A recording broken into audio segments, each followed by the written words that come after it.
자, 오늘 말씀은 여호수아 7장 24절에서 26절입니다. 여호수아 7장 24절에서 26절. 아골 골짜기가 소망의 문으로 라는 제목으로 하나님 말씀 전하겠습니다.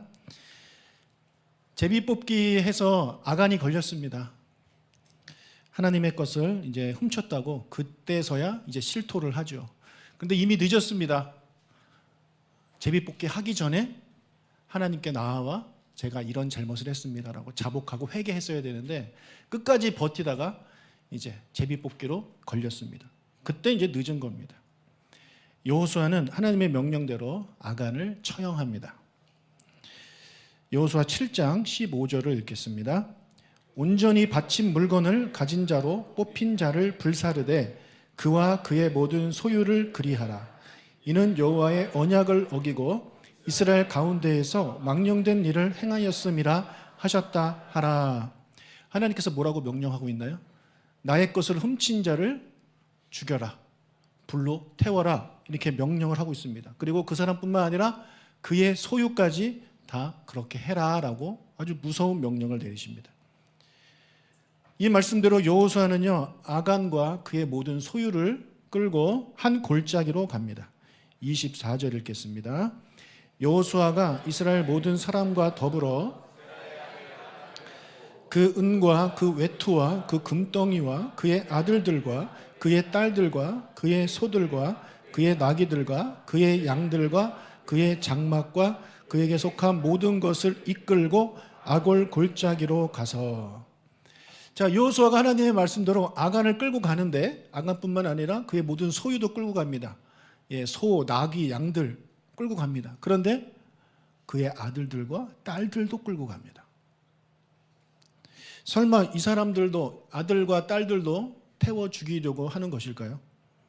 골짜기에 도착한 여호수아가 처형을 시작합니다. 25절, 26절 읽겠습니다. 여호수아가 이르되 내가 어찌하여 우리를 괴롭게 하였느냐?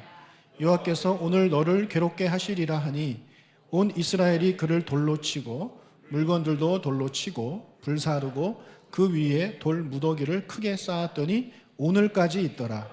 여호와께서 그의 맹렬한 진노를 그치시니 그러므로 그곳 이름을 오늘까지 아골 골짜기라 부르더라. 자, 이스라엘이 아간을 돌로 칩니다. 한 띠끼 치는 게 아니라 돌을 던져서 죽이는 겁니다. 그리고 불로 태웁니다. 그리고 그의 물건들도 돌로 치고 불사릅니다. 자, 그런데 여기 본문에 보니까 그의 아들들과 딸들은 그렇게 했다라는 기록이 없습니다. 자, 그렇다면 가족들은 끌고 가서 그렇게 처형하지는 않고 그냥 너희 아버지가 잘못했으니까 아버지 죽는 거를 봐라, 이렇게 보게 하기 위해서 끌고 갔을까? 본문만 보면 그렇게 보입니다. 자, 그런데 모든 주석들, 제가 갖고 있는 주석들을 다 찾아봤는데 하나같이 이들도 죽었다라고 그렇게 기록을 하고 있습니다. 그리고 몇몇 설교를 들어봐도 목사님들이 또 죽었다라고 이렇게 이야기를 해요. 그렇다면 여호수아, 만약에 그들이 죽었다면 여호수아는 그들을 왜 죽였느냐라는 거죠.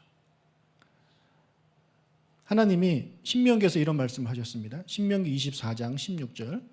아버지는 그 자식들로 말미암아 죽임을 당하지 않을 것이요 자식들은 그 아버지로 말미암아 죽임을 당하지 않을 것이니 각 사람은 자기 죄로 말미암아 죽임을 당할 것이니라. 이게 하나님의 말씀이에요. 아버지의 죄 때문에 자녀를 죽이지 말고 자녀의 죄 때문에 아버지도 죽이지 마라. 다 자기의 죄 때문에 죽는 것이다 라고 그렇게 하나님이 분명히 말씀하셨어요. 자, 그렇다면 이 아간의 자녀들이 끌려가서 죽임을 당했다면 그들은 아버지의 죄 때문에 죽은 것이 아니라 그들의 죄 때문에 죽은 거라고 우리가 이제 볼 수 있게 되는 거죠. 그들이 지은 죄는 무엇일까요? 우리 7장, 여호수아 7장 21절을 한번 보겠습니다.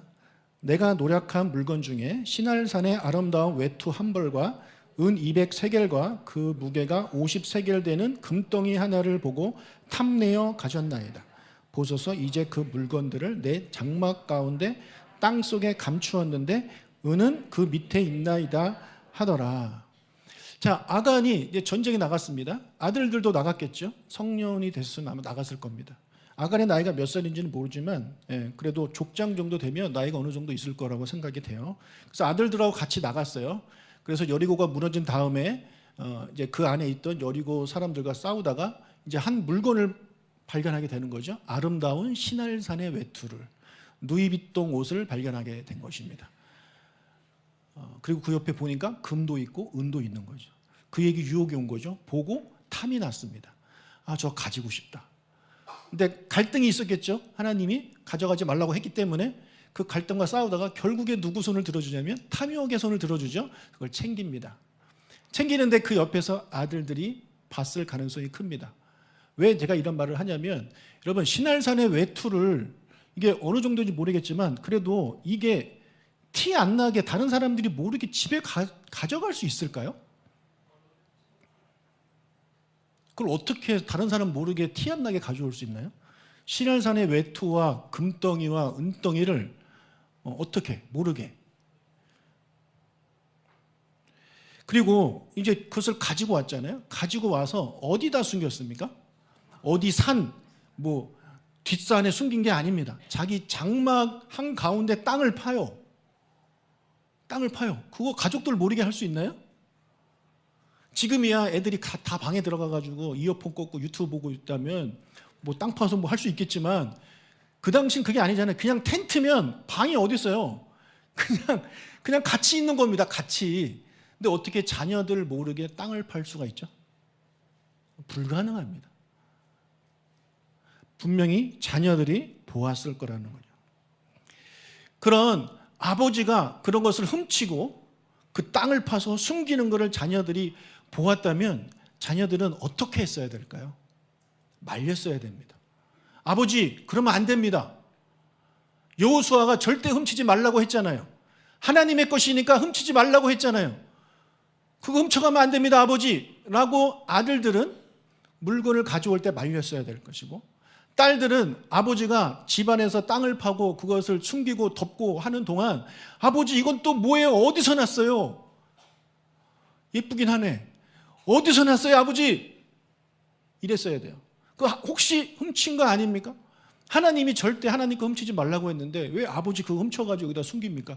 큰일 납니다, 아버지. 다시 갖다 놓으세요.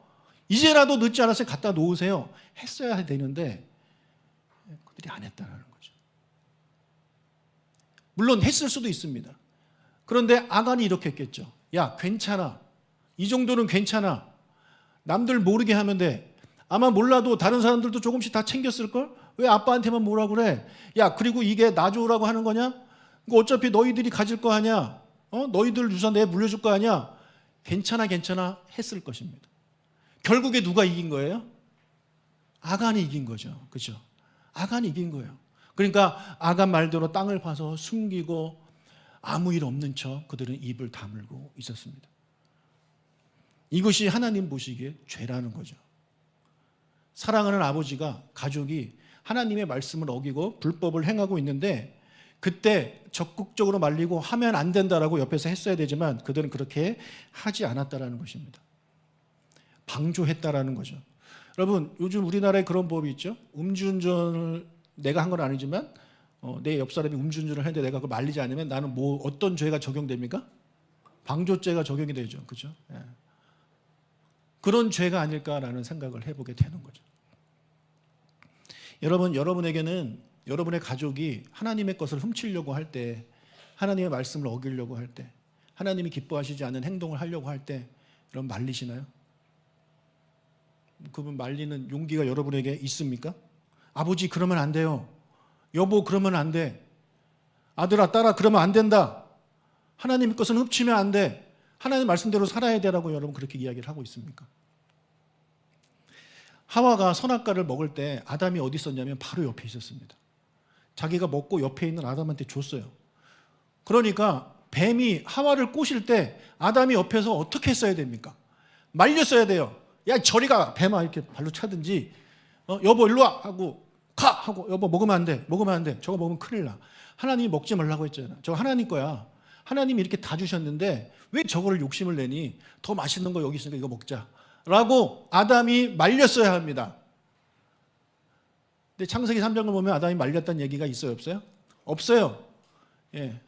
마치 그 자리에 없었던 것처럼 얌전히 있습니다. 그리고 아내가 주는 거 받아서 먹습니다. 그럼 이게 아담이에요. 아간의 자녀들과 아담이 같은 행동을 했다라는 것이죠. 사울 왕이 이제 다윗을 죽이려고 하잖아요. 근데 그것을 그의 아들, 사울의 아들 요나단, 왕자입니다. 요나단이 그것을 알고 아버지 그러면 안 됩니다 라고 아버지를 말립니다. 사무엘상 19장 4절을 읽겠습니다. 요나단이 그의 아버지 사울에게 다윗을 칭찬하여 이르되 원하건대 왕은 신하 다윗에게 범죄하지 마옵소서. 그는 왕께 득죄하지 아니하였고 그가 왕께 행한 일은 심히 선함이니이다. 아버지 다윗을 죽이면 안 됩니다. 다윗은 아버지로서 얼마나 큰 일을 했습니까? 아버지 죽이면 안 됩니다라고 아버지를 설득해요. 그 말을 듣고 사울이 아 그렇구나 알았다라고 하고 그의 말을 들어요. 6절 사울이 요나단의 말을 듣고 맹세하되 여호와께서 살아계심을 두고 맹세하거니와 그가 죽임을 당하지 아니하리라. 아들의 말을 듣죠. 아버지가. 여러분, 여러분의 가족이 남들 몰래 하나님의 것을 훔치려고 한다거나 어떤 범죄를 저지르려고 할 때 적극적으로 말리셔야 됩니다. 아버지 그러면 안 돼요. 엄마 그러면 안 돼요. 아들아 그러면 안 돼요. 라고 도시락 싸들고 다니면서 말려야 됩니다. 근데 목사님 아무리 말려도 말을 안 듣습니다. 제가 뭐 한두 번 했겠습니까? 그것도 한두 번이지 제가 어떻게 계속 말립니까? 제가 말리다 보니까 자꾸 잔소리로 들리고 관계가 불편해집니다. 저는 가족과 관계가 불편해지는 게 싫습니다. 그래서 그냥 둡니다. 혹시 이렇게 생각을 하시나요? 자, 아까 그 요나단이 말려서 사울이 마음을 이제 바꾸거든요. 그런데 그 마음이 계속 가지 않아요. 또 죽이려고 합니다. 또 죽이려고 해요. 그럴 때마다 요나단이요 다윗을 도와줍니다. 야 아버지가 너 죽이려고 하니까 도망가라. 다 알려줘요. 그래서 계속해서 다윗이 살아요. 그 사실을 알게 되니까 사울이 화가 났습니다. 그래서 아들을 불러다 놓고 이렇게 이야기합니다. 사무엘상 20장 31절 32절 사울이 요나단에게 화를 내며 그에게 이르되 폐영무도한 계집의 소생아 내가 이새의 아들을 택한 것이 내 수치와 내 어미의 벌거벗은 수치됨을 내가 어찌 알지 못하랴. 이새의 아들이 땅에 사는 동안은 너와 너의 나라가 든든히 서지 못하리라. 그런즉 이제 사람을 보내어 그를 내게로 끌어오라. 그는 죽여야 할 자인이라 한지라. 쌀벌하죠. 자기 자식한테 저렇게 이야기합니다. 저거를 지금 했다가는 계속 삐삐삐삐삐삐삐 이렇게 나올 거예요. 계속 욕이 나오니까 어떻게 자기 자식한테 이렇게 화를 낼 수 있죠? 폐영무도한 계집의 소생이래요. 자기 부인을. 예. 여러분 왜 이렇게 사울은 화를 내고 있죠? 너를 위해서라는 거예요.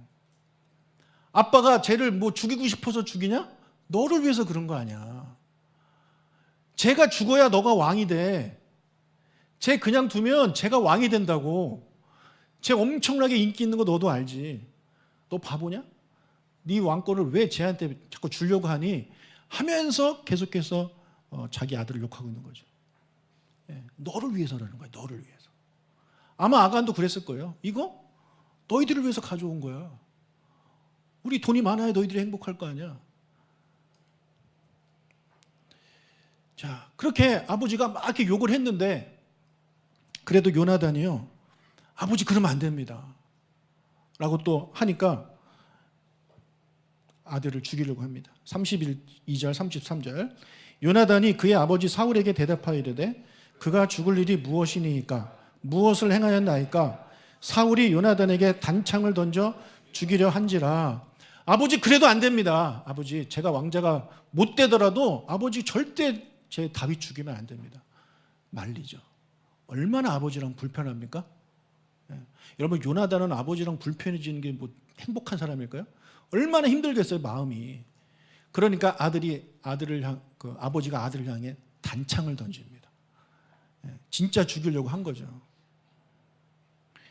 여러분의 가족이 여러분이 그러면 안 된다고 말한다고 해서 여러분을 향해 칼을 던지지는 않잖아요.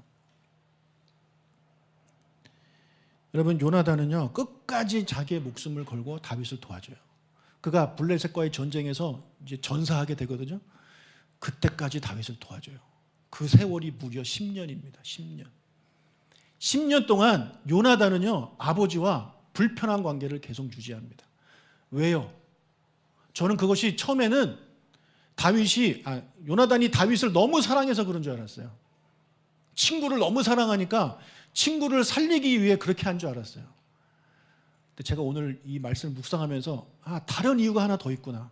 어쩌면 그게 더 큰 이유가 될 수도 있겠다라는 생각을 했습니다. 그게 뭐냐면 내 사랑하는 아버지가 범죄하는 게 싫은 겁니다.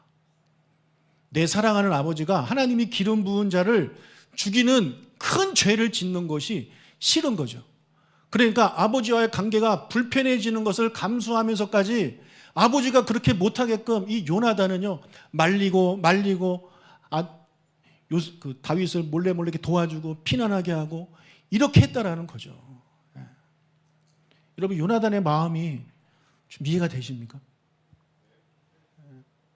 요나단이 얼마나 불편했겠어요. 여러분, 옆에서 조는 사람 깨우면 관계가 불편해지겠지만 깨우십시오. 그게 그 사람을 살리는 길입니다. 아주 편하게 눈을 감고 지금 천국에 가 계신데 천국은 나중에 가라고 하고 좀 눈을 뜨게, 자, 옆 사람 보고 눈을 이렇게 해주세요. 자, 다 해야 돼. 무조건 다 해요. 한두 명만 하면 티가 나니까 다 하세요. 이렇게. 눈 뜨세요.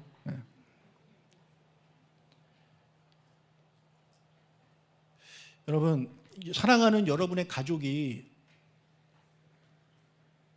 하나님의 말씀대로 살지 않고 하나님을 믿지 않고 그렇게 되면 성경은 어떻게 된다고 써 있습니까? 하나님의 집에 가지 못합니다. 하나님의 집에 가지 못한다는 얘기는요, 다른 말로 사탄의 집에 간다는 얘기입니다. 근데 그것을 그냥 두고 보고만 계실 겁니까? 목사님, 한두 번 교회 가자는 것도 한두 번이지.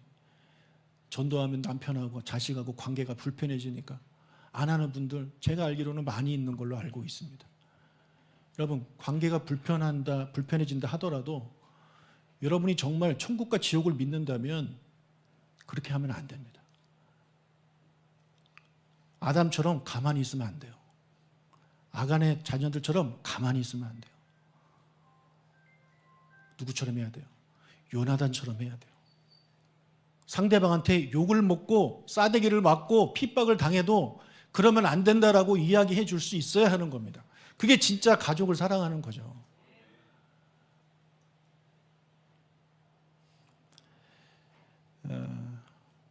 요나단처럼 목숨을 걸고 설득을 하든지 아니면 직접적인 설득이 안 되면 다른 방법을 하나님께 간구하십시오. 요나단이 아버지 설득이 안 되니까 아버지가 그런 계획을 세울 때마다 몰래 도와준 것처럼 어떻게 해서든지 우리가 지혜를 하나님께 구해서 하나님이 주시는 지혜로 어떻게 해서든지 그들이 하나님의 말씀대로 살도록, 하나님의 것을 훔치지 않도록 그런 노력을 우리가 해야 된다는 것입니다. 여러분, 그게 하나님이 기뻐하시는 거예요. 방조하면 안 돼요. 여러분, 가족이 말릴 때, 그리고 가족이 말릴 때 들을 수 있는 사람들이 되길 바랍니다. 가족이 말립니까? 좀 들어주십시오. 고집 부리지 말고 들어주세요. 특히 아내의 말을 남자들은 잘 들으십시오. 저한테도 해당되는 얘기입니다. 근데 왜 이렇게 아내가 하는 말은 듣기 싫은지 모르겠습니다. 똑같은 말도 아내가 하는 말은 듣기 싫은데 다른 분이 해주면 그렇군요. 제가 그래요. 그래서 좀 미안합니다, 우리 아내한테. 남자들 그래 안 그래요? 가슴에 손을 얹고 생각해 보세요. 똑같은 얘기를 옆집 아줌마가 해주면 그렇군요 하는데 와이프가 하면 싫잖아요. 우리 아내분들은 안 그래요? 여자들은 안 그렇습니다. 그러니까 남자들만 잘하면 돼요. 남자들만. 여기도 보세요. 아간의 와이프는 없잖아요. 아간의 와이프는 잘한 거예요. 그래서 안 잡혀갔다고 저는 생각해요. 여자 말을 잘 들으세요. 그리고 여자 아내의 말뿐만 아니라 여러분 자녀들의 말도 저는 잘 들어야 된다고 생각합니다. 분명히 아간의 자녀들이 말렸을 겁니다. 근데 듣지 않은 거죠. 제가 한 번은 우리 한결이가 월화수목금토 수련회를 하고 이제 왔어요. 그래서 제가 생각하기에 피곤하고 또 일주일 내내 기도하고 많이 했으니까 좀 배려하는 입장에서 오늘 금요 기도에는 좀 쉬어라 그랬어요. 그랬더니 애가 고마워요 이럴 줄 알았는데 아버지 금요 기도회를 쉬라니 그게 무슨 말씀이세요? 저한테 그렇게 얘기를 하는 거예요. 제가 정신이 번쩍 들었어요. 내가 우리 성도님들한테는 여러분 기도회 와서 좀 기도합시다 이렇게 이야기하면서 내 자녀한테는 이런저런 이유로 한 번 빠져도 되겠지라는 생각을 가지고 그렇게 했던 저 자신이 부끄러웠어요. 아버지가 싫어하면 쉬지 뭘 말이 많아 이렇게 하지 않았어요. 그러냐 하고 그 다음부터는 그런 얘기 아예 꺼내지 않습니다. 또 저도 이제 부부 생활을 하다 보니까 아내랑 좀 다투는 그럴 때가 있습니다. 그럴 때 우리 딸이 딱 알아요. 보면 알아요. 그럼 저한테 한마디 꼭 합니다. 아빠가 선택한 거야.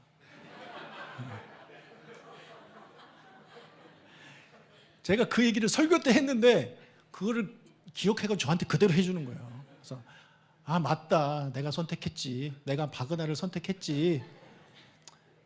내 잘못이네 하고 내가 책임을 져야지 어떡하겠습니까?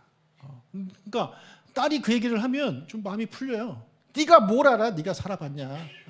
이런 마음이 안 들어요. 저는 그렇구나라는 생각이 들어요. 여러분도 여러분의 자녀들이 여러분을 향해서 아버지 그러면 안 돼요. 이렇게 저렇게 이야기를 할 때 들어줄 수 있는 그런 어른들이 되시기를 주님의 이름으로 부탁하고 축복합니다. 남편 말도 좀 남편은 아내 말도 좀 잘 듣고. 그리고 여러분 제가 우리 교회 담임 목사로서 하나님의 말씀이 아닌 다른 것들을 결정하고 그렇게 행동을 하려고 한다면 여러분이 좀 옆에서 말려주십시오. 목사님 그러면 안 됩니다. 목사님 그러면 안 됩니다. 이렇게 얘기를 좀 해 주십시오. 제가 귀담아 듣도록 하겠습니다. 제가 어제 신방을 한 분하고 했는데 그분이 전에 다녔던 교회가 되게 큰 교회래요. 근데 이제 은퇴할 나이가 넘었는데 목사님 은퇴를 안 하는 거죠. 너무 크니까 그 놓기가 어려운가 봐요. 그래서 교단을 탈퇴해가지고 계속 할 수 있는 그런 게까지. 근데 그분만 그런 게 아니라 많은 분들이 그렇게 합니다. 목사님들이. 제가 만약에 그렇게 하면 목사님 그러면 안 됩니다. 목사님 전에는 되게 일찍 은퇴할 것처럼 계속 그러더니 왜 안 그만두죠? 이렇게 하셔야 돼요.